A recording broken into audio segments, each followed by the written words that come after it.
வாங்க ஃப்ரெண்ட்ஸ், எண்ணெய் கத்திரிக்காய் காரக்குழம்பு எப்படி சூப்பராக வைக்கலாம் சொல்லி பார்க்கலாம்.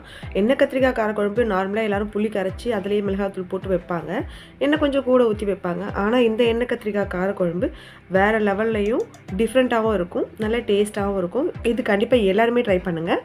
வாங்க ரெசிபி எப்படி செய்யலாம் சொல்லி பார்க்கலாம். ஃபஸ்ட்டு ஒரு அகலமான கடாயை வச்சுக்கோங்க. அது கொஞ்சம் திக்காக இருக்க மாதிரி பார்த்துக்கோங்க. அதில் தேவையான அளவுக்கு எண்ணெய் ஊற்றிடலாம். இன்றைக்கி நான் வந்து கடலை எண்ணெய் தான் யூஸ் பண்ணியிருக்கேன். கடலை எண்ணெய் பார்த்திங்கன்னா 50 கிராம் அளவுக்கு எண்ணெய் ஊற்றிட்டு, கத்திரிக்காய் பார்த்திங்கன்னா முள்ளு கத்திரிக்காய் தான் எனக்கு கிடச்சிது. அதுவும் குழம்பு சூப்பராக தான் இருக்கும். நீங்கள் காம்போடு போட்டிங்கன்னா சூப்பராக இருக்கும். இது வந்து முள்ளு கத்திரிக்காய்ன்றதுனால காம்புலலாம் முள் இருக்கும், அதனால் நம்ம சாப்பிட முடியாது. அதனால் நான் காம்பை கட் பண்ணிவிட்டு தான் கத்திரிக்காயை ஆயிலே வதக்கி எடுக்க போகிறேன். ரொம்ப நேரம் தேவையில்ல, ஒரு 10 நிமிஷம் போல் நல்லா வதக்கி அந்த கத்திரிக்காயை எடுத்துருங்க. உங்களுக்கு எண்ணெய் கத்திரிக்காய்னு சொல்லி கேட்டிங்கன்னா குட்டி குட்டியாக கொடுப்பாங்க. அது கிடச்சிதுன்னா காம்போட முனையில் கொஞ்சமாக கட் பண்ணிவிட்டு தலைப்பக்கமாக வெட்டிட்டு போடுங்க. சூப்பராக இருக்கும், அருமையாக இருக்கும். காம்போட போட்டிங்கன்னா இந்த காம்பை கூட சாப்பிடலாம். இது முள்ளு கத்திரிக்காய் கண்டிப்பாக சாப்பிட முடியாது முள், அதனால தான். இப்போ இதில் எண்ணெய் கொஞ்சம் இருக்குது. இதில் இன்னும் கொஞ்சம் தேவையான அளவுக்கு எண்ணெய் வேணும்னா நீங்கள் ஊற்றிக்கலாம். ஆனால் இப்போ நான் பார்த்தேன்னா வதக்கி எடுத்து அரைக்க தான் போகிறேன். அதனால் இந்த எண்ணெயே எனக்கு போதும். அதில் பார்த்தீங்கன்னா ஒரு முழு பூண்டு தோல் உரித்து போட்டு வச்சுருக்கேன்.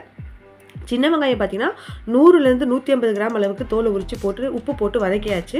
நல்லா வதங்கின பிறகு ஒரு பெரிய தக்காளி எடுத்து நல்லா பொடியாக கட் பண்ணி அதையும் போட்டு நல்லா வதக்கிக்கோங்க. இது வதங்கி வரட்டும். இப்போ நல்லா வதங்கி வந்துடுச்சு. இப்போ 2 ஸ்பூன் அளவுக்கு சீரகம், 2 ஸ்பூன் அளவுக்கு மிளகு, 2 ஸ்பூன் அளவுக்கு சோம்பு போட்டுக்கோங்க. இதையும் நல்லா வதக்கிக்கோங்க. நல்லா வதங்கி வரட்டும். இப்போ இதுக்கு தேவையான அளவுக்கு மிளகாய்த்தூள் தான் போட போகிறோம். நான் வந்து குழம்பு மிளகாய் தூள் தாங்க போடுறேன். நான் வீட்லேயே அரைப்பேன், அந்த மிளகாய் தூள் தான் போடுறேன். கொஞ்சமாக மஞ்சள் தூள் போட்டு இதையும் நல்லா வதக்கிட்டு இதை வந்து நம்ம ஆற வச்சு மிக்சியில் அரைக்க தான் போகிறோம். இது நல்லா ஒரு கலர் கலந்து விட்டுட்டு ஆற வச்சு நம்ம மிக்சியில் அரைச்சிடலாம். இதில் தேங்காய் போடணும். இந்த எண்ணெய் கத்திரிக்காய் குழம்புக்கு நீங்கள் தேங்காய் போட்டிங்கன்னா வேறு லெவலில் இருக்கும். இதில் பார்த்தீங்கன்னா ஒரு அரை முடி அளவுக்கு நான் தேங்காய் போட்டிருக்கேன். அதுவும் பல்லாக கட் பண்ணி போட்டிருக்கேன். இதை ஆறட்டும், நம்ம மிக்சியில் அரைச்சிக்கலாம். உங்கள் கையில் வந்து குழம்பு மிளகாய் தூள் இல்லை அப்படின்னாக்கா நீங்கள் தனி மிளகாய் தூள், உங்களுக்கு காரம் எந்த அளவுக்கு தெரியும் அந்த அளவுக்கு தனி மிளகாய் தூளும் தனியாத்தூளும் அளந்து போட்டுக்கோங்க. இப்போ வந்து தனியாக மிளகாய் தூள் பார்த்தீங்கன்னா 2 ஸ்பூன் போடுறீங்கன்னா தனியாத்தூள் பார்த்தீங்கன்னா 3 ஸ்பூன் இல்லைனா 4 ஸ்பூன் போடணும். இல்லைனா உங்களுக்கு காரம் அதிகமாக இருக்கும். நான் வந்து வீட்லேயே அரைச்ச குழம்பு மிளகாய் தூள் போடுறதுனால எனக்கு கொஞ்சம் ஈவனாக நல்லா தான் இருந்தது. இப்போ நல்லாவே ஆறி வந்துருச்சுங்க. நம்ம மிக்சியில் இதை அரைச்சி எடுத்துக்கலாம். இதை அரைச்சி எடுத்து ஓரமாக வச்சுட்டு நம்ம இந்த யூஸ் பண்ண கடாயிலே நம்ம வந்து குழம்பும் தாளிச்சிடலாம். அதே கடாயை வச்சுக்கோங்க. இப்போ பார்த்தீங்கன்னா 100 கிராம் அளவுக்கு நான் வந்து கடலெண்ணெய் ஊற்றிருக்கேன். அதில் தேவையான அளவுக்கு கடுகு சீரகம் போட்டு பொரிய விட்டுட்டு வெங்காயம், பெரிய வெங்காயமாக நல்லா பொடியாக கட் பண்ணி வச்சுருக்கேன். ஒரே வெங்காயம், பெரிய வெங்காயம். வெந்தயம் கொஞ்சம் போடுங்க கண்டிப்பாக. அது பொரிஞ்ச பிறகு தான் வெங்காயம் ஆட் பண்ணணும்.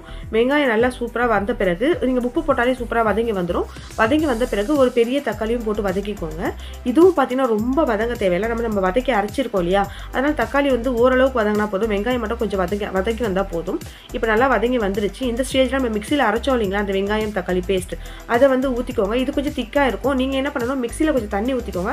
நல்லா ஒரு பெரிய டம்ளர் அளவுக்கு தண்ணி ஊற்றி மிக்சி நல்லா கழுவி அதை தண்ணி ஆட் பண்ணிவிட்டு நல்லா மிக்ஸ் பண்ணி விட்டுடுங்க. இப்போ வந்து நான் 75 கிராம் அளவுக்கு புளி ஊற வச்சுருக்கேன். அந்த புளியை நல்லா கரைச்சி வடிகட்டி வச்சுருக்கேன். இந்த பேஸ்ட்டு பார்த்தீங்கன்னா ஒரு 5 நிமிஷம் மூடி போட்டு வதக்குங்க. இது நல்லா வதக்கி கொஞ்சம் எண்ணெய் நம்மளுக்கு பிரிஞ்சு வர ஸ்டேஜில் நம்ம கரைச்சி வச்சுருக்க புளியை பார்த்தீங்கன்னா இதில் ஊற்ற வேண்டியது தான். இப்போ பாருங்கள், உங்களுக்கு நல்லாவே தெரியும் எண்ணெய் கொஞ்சம் மேலே பிரிஞ்சு வந்திருக்கு. நல்லா கலந்து விடுங்க. இது அடி பிடிக்காதுங்க. நீங்கள் வந்து திக்கான கடாயில் செஞ்சிங்கனாக்கா, கடாயின்ட்டு இல்லைங்க, எந்த பாத்திரமாக திக்கான பாத்திரமாக இருந்ததுனாக்கா உங்களுக்கு அடி பிடிக்காது. இப்போ நம்ம எண்ணெய் பிரிஞ்சு வந்த பிறகு நம்ம கரைச்சி வச்சுருக்கோம் இல்லைங்களா புளி, அது கொஞ்சம் தண்ணியாகவே கரைச்சிக்கோங்க. கரைச்சி வச்சு இந்த பேஸ்ட்டில் அப்படியே ஊற்றிடுங்க. நல்லா கொதிச்சு வரணும். உங்களுக்கு அந்த பச்சை வாசனைலாம் போயிட்டு சூப்பராக இருக்கும். ஆல்ரெடி மேலே வதக்கிறதுனால ரொம்ப உங்களுக்கு பச்சை வாசனை இருக்காது, நல்லா தான் இருக்கும். இப்போ நல்லா சுண்டி வந்துடும் குழம்பு. வந்த பிறகு ஒரு 2 ஸ்பூன் அளவுக்கு சுகர் போடுங்க. சுகர் இல்லைனா வெல்லம் சேர்த்துக்கோங்க. அதை போட்டு நல்லா கலந்து விட்டுட்டு நம்ம வறுத்து எடுத்து வச்சுருக்கீங்களா கத்திரிக்காய், ஆயிலில் போட்டு அந்த கத்திரிக்காய் ஒன்றா எடுத்து குழம்புல போட்டு நல்லா கலந்து விட்டுட்டு கருவேப்பிலை கொத்தமல்லி தூவி இறக்குனீங்கன்னா சூப்பரான எண்ணெய் கத்திரிக்காய் காரக்குழம்பு டிஃப்ரெண்ட்டாக, எப்பயும் வைக்கிற மாதிரி இல்லாமல் டிஃப்ரெண்ட்டாக சூப்பராக இருக்கும். இது ட்ரை பண்ணி பாருங்கள். இதே மெத்தடில் நீங்கள் வத்த குழம்பும் ட்ரை பண்ணலாம், மட்டன் குழம்பு ட்ரை பண்ணலாம், மீன் குழம்பு ட்ரை பண்ணலாம். கத்திரிக்காய்க்கு பதில் மீன், மட்டன் அந்த மாதிரி ஆட் பண்ணிக்கோங்க. நான் ஒன்றா உங்களுக்கு செஞ்சு காட்டுறேன், கண்டிப்பாக வீடியோ போடுறேன். ஃபஸ்ட்டு நீங்கள் இதை ட்ரை பண்ணி பார்த்துட்டு உங்களுக்கு எப்படி வந்துச்சு எனக்கு கமெண்ட் பண்ணுங்கள். பூண்டு, சின்ன வெங்காயம் உடம்புக்கு ரொம்பவே நல்லதுங்க. கத்திரிக்காயும் பார்த்தீங்கன்னா ஹார்ட் ப்ராப்ளத்துக்குலாம் ரொம்பவே நல்லது, கண்டிப்பாக எடுத்துக்கோங்க. கருவேப்பிலை கொத்தமல்லி பார்த்தீங்கன்னா மனம் போல் நிறைய நல்லா தாராளமாக தூவிட்டு ப்ரெசன்டேஷன் பண்ணிங்கன்னா சூப்பராக இருக்கும். பசங்களுக்கு இப்போவே இதெல்லாம் கொடுத்து பழக்குங்க. ஒரு சின்ன பவுலில் நான் உங்களுக்கு வந்து பரிமாறி காட்டுறேன் பாருங்கள். என்னோட வீடியோஸ் இப்போ தான் ஃபர்ஸ்ட் டைம் பார்க்குறீங்கனாக்கா சப்ஸ்கிரைப் பண்ணிவிட்டு பெல் ஐக்கானை கிளிக் பண்ணிவிட்டு மறக்காமல் ஷேர் பண்ணிவிட்டு லைக் பண்ணிவிட்டு பாருங்கள். சப்போர்ட் பண்ணுற எல்லாருக்கும் ரொம்ப ரொம்ப நன்றி. எனக்கு அருமையாக வந்தது. நீங்கள் ட்ரை பண்ணிவிட்டு எனக்கு கமெண்ட் பண்ணுங்கள். Thank you so much.